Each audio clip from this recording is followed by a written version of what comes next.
여러분 안녕하십니까, 진성호입니다. 이제 내일 새벽입니다. 자, 윤석열 대통령과 대통령실이 지금 청록색 옷차림의 비상 대기 상태에 들어갔습니다. 24시간 풀 총 비상이 걸렸습니다. 자, 윤석열 대통령 오늘 출근길부터 노타이의 청록색 민방위복 차림으로 출근길에 나섰습니다. 도어스태핑도 그전에와 완전히 대비되는 스타일을 보였습니다. 그리고 방금 전 김은혜 대변인이 공식 브리핑을 했습니다. 오늘 하루 종일 윤석열 대통령의 관심사는 태풍이었습니다. 자, 흰남노에 대한 질문만 받았고 흰남노에 대한 이야기만 합니다. 지금 더불어민주당이 윤석열 대통령을 선거법 위반 혐의로 허위사실을 유포했다고 검찰에 고발을 했습니다. 오늘 오전만 하더라도 공수처에 고발한다고 예고를 했지만 정작 고발은 검찰에 했습니다. 왜 그랬을까요? 지금 민주당이 공황 상태에 빠진 것 같습니다. 평정심을 잃었습니다. 공수처는 공직선거법 위반 사건은 다루지 않습니다. 그럼에도 불구하고 자신들이 만든 공수처에 고발하겠다고 으름장을 놓더니 오후에는 검찰에 고발을 했습니다. 이만큼 지금 민주당은 거의 제정신, 평정심을 잃었습니다. 자, 민주당은 오늘 의원총회를 긴급히 열고 윤석열 대통령 고발에 이어서 김건희 특별법을 만들겠다. 이재명 대표는 내일 검찰 소환에 응하지 말 것을 권유한다. 이렇게 하고 있습니다. 그럼에도 불구하고 오늘 대통령실은 여기에 대한 입장은 없습니다. 오직 흰남노입니다. 흰남노, 강력 태풍에만 대비한다는 겁니다. 윤 대통령이 오늘 도어스태핑에서 나온 이 태도, 그동안 도어스태핑과는 완전히 다른 스타일을 선보였습니다. 그리고 김은혜 대변인의 방금 전 공식 브리핑도 여기에 집중됐습니다. 오늘 한덕수 국무총리와의 주례 회동 역시 흰남노에 대한 대책을 논의했습니다. 퇴근하지 않고 오늘 밤을 새겠다는 윤석열 대통령, 그 대통령을 향해 민생에 관심이 없다. 그러면서 윤 대통령을 고발하고 김건희 여사에 대해서 특별법까지 만들겠다는 민주당. 오늘 하루 묘한 대비가 이루어지고 있습니다. 진성호의 직설 시작합니다.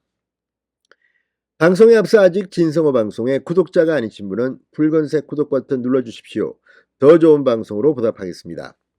자, 오늘 노타이 차림 민방위복으로 출근한 윤석열 대통령은 도어스태핑 질문을 받기 전 이렇게 말했습니다. 상황이 상황이니만큼 태풍 흰남노에 관한 질문만 받도록 하겠다. 지난 4달 동안의 도어스태핑에서 윤석열 대통령이 특정 질문만 받겠다고 기자단에 먼저 통보한 것은 이번이 처음입니다. 그만큼 윤 대통령이 여기에 집중하고 있는 겁니다. 자, 이재명 주당 대표가 검찰 수사를 전쟁이라 규정하며 김건희 여사와 자신에 대한 쌍특검을 주장한 상황에서 관련 질문을 준비했던 기자단에 대한 대응책의 성격이 있었습니다. 기자들도 당혹스러웠을 겁니다.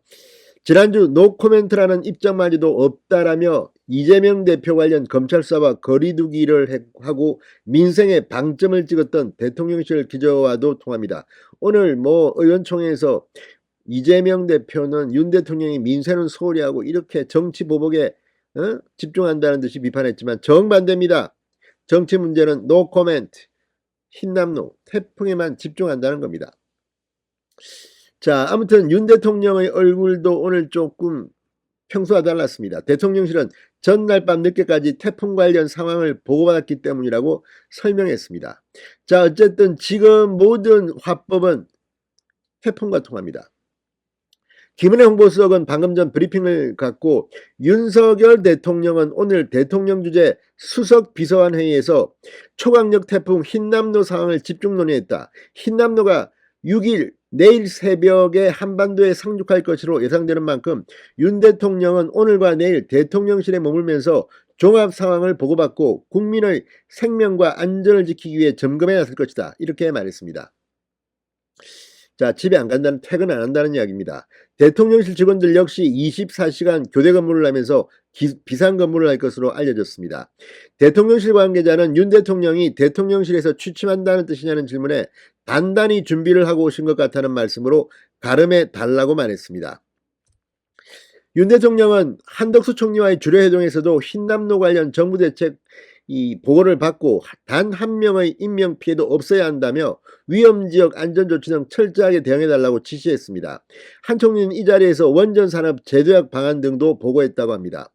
윤 대통령은 어제 대통령실 국가위기관리센터 지하벙커에서 흰남노 대비회의를 직접 주재한 데 이어 태풍의 북상에 맞춰 철야 비상대기에 나선 것은 자칫 태풍 대응에 문제가 발생할 경우 민심이 동요할 수도 있고 또 이번 이 흰남노 이 강도가 굉장히 세기 때문입니다. 자, 지금 이 흰남노의 방향을 보면 내일 새벽부터 제주도 그리고 남해안 아마 이 부산, 울산, 포항을 거쳐 동해안으로 빠질 것으로 보이지만 이 서울 지역도 오전 10시를 내외해서 영향을 크게 받을지도 모릅니다. 아무튼 내일이 중요합니다. 지금 목포, 이 남해안, 부산, 울산, 포항 내일 새벽 1시부터 이 대여섯 시까지 굉장히 급박한 상황들이 연출될 것으로 보입니다. 시청자 여러분들도 오늘부터 특히 남부 지역 이 영호남에 있는 분들은 바짝 긴장하라고 집 밖으로 나오시지 마시기 바랍니다. 아무튼 초강력 태풍 흰남노와의 전쟁이 대통령실은 이미 시작됐습니다. 진성호의 직설이었습니다. 여러분 감사합니다.